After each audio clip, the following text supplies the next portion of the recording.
Do you know where your country's name came from or what it even means? Land of tall people, island of copper, land of the blackbirds. These are all the meanings of real countries. So it's time to find out what is going on, and of course I have picked the best stories of all, starting with...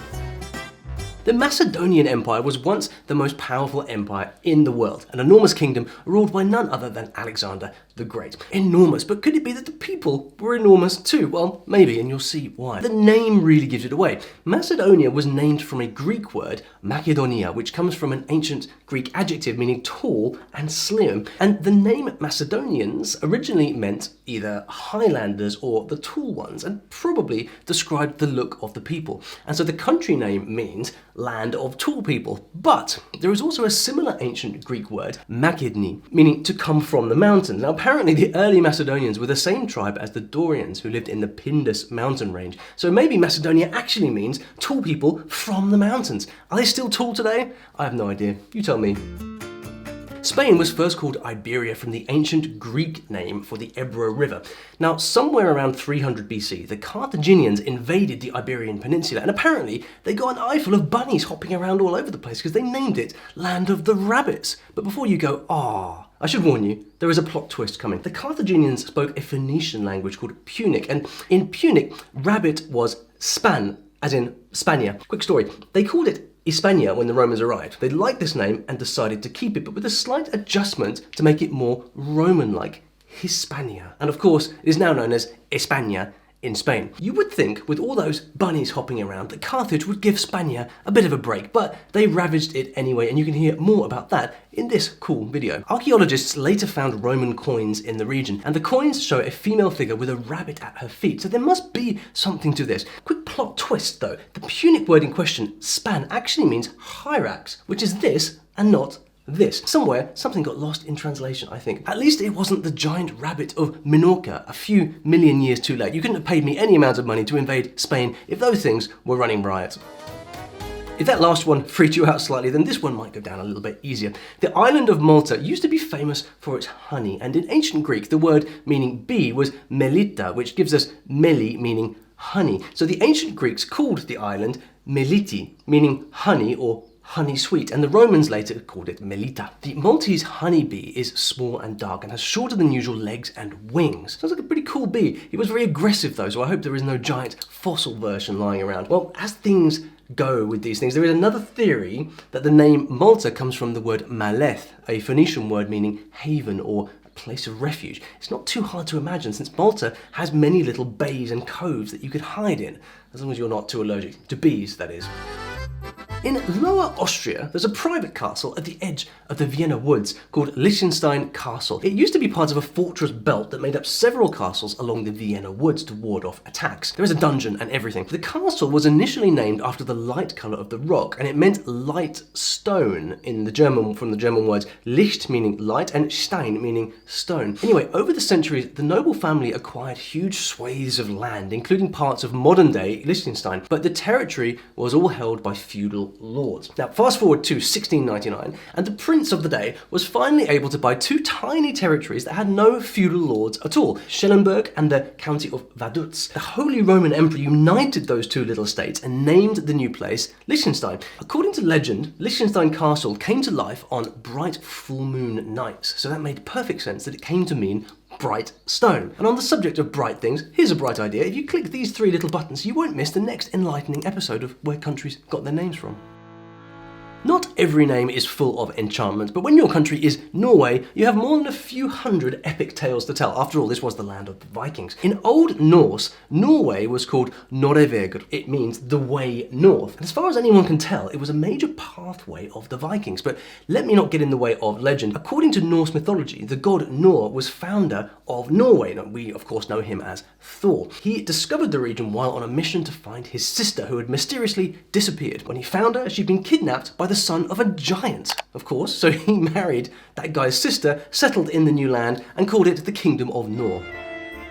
From one angle of the story, France was named after a spear, but I will tell you more and you can decide yourself whether that is true or not. In the 3rd century AD, there was a German tribal federation called the Franks who invaded the region, contributing to the fall of the Roman Empire, in fact. And you can catch that story here if you want, because it's very interesting. Their name came from a word they had, Francats, which meant fierce, daring, or eager to fight. The Latins, though, called them Franci, with Francia meaning realm of the Franks, and later their tribal name came to mean free, as the Franks were the only true free men after subjugating the Romanized Gauls. Nobody makes you pay taxes when you are the conquerors. So what do we have now? Land of the fierce, land of the Franks, and land of the free. But there is more, because their national weapon was a kind of spear called the francon, something like a javelin, and according to tradition, the Franks got their name from their spear. To further confuse things, there was a very successful Germanic king called Frankio, and one ancient story says that he gave France its name. So what do you think, guys? Take your pick. Let me know in the comments which one you think is most likely to be true.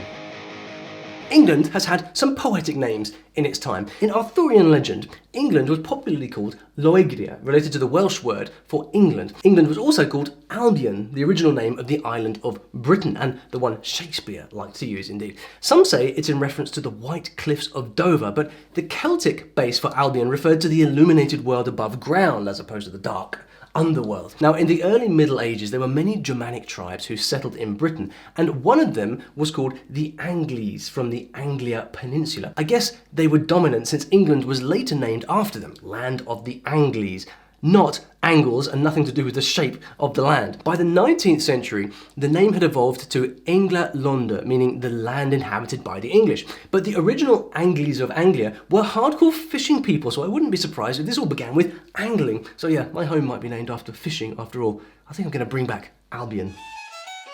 In Ireland, mythology surrounds you, and if you want to avoid bad magic, then listen carefully. Eru was the goddess of Ireland, and she's often seen as a modern-day personification of Ireland. Her name means plentiful or abundant. She was one of 3 sisters who were members of the Tuatha Dé Danann, a supernatural race that inhabited Ireland before the coming of the first humans. Now together, Eru and her sisters are often thought of as different aspects of a single triple goddess. When the first human invaders came, all 3 sisters asked that their name be given to the country. Eru got her wish, but Banva and Fóra are sometimes used as poetic names for Ireland as well. In Gaelic, Eru is Éire. Combine that with the English or Old Norse word land, and you have Éire land, or Ireland. But how's this? For a long time, real kings used to have a ceremonial marriage to Eru each year, keeping her as the highest power in Ireland. But eventually she and her sisters retreated off to the hills, and now they meet secretly in hawthorn trees, and they are far smarter than you. So that's why you should never cut down a fairy tree in Ireland. If you're enjoying these stories, by the way, I have a little something for you. If you didn't already know, the method that I use to teach languages is based on stories just like this, and it's called story learning, in fact, because using stories to learn a language is a fantastic and highly effective way to start understanding a new language fast, if you know how. So to show you what it's all about and how it works, I created a completely free story learning kit. It's basically a crash course in learning languages with story learning. You've got how-to guides, masterclasses, free stories, things like that, cool things you can download and print out. So if you're interested in learning languages, you should check this out. There is a link down below in the description. And now, time for the next one.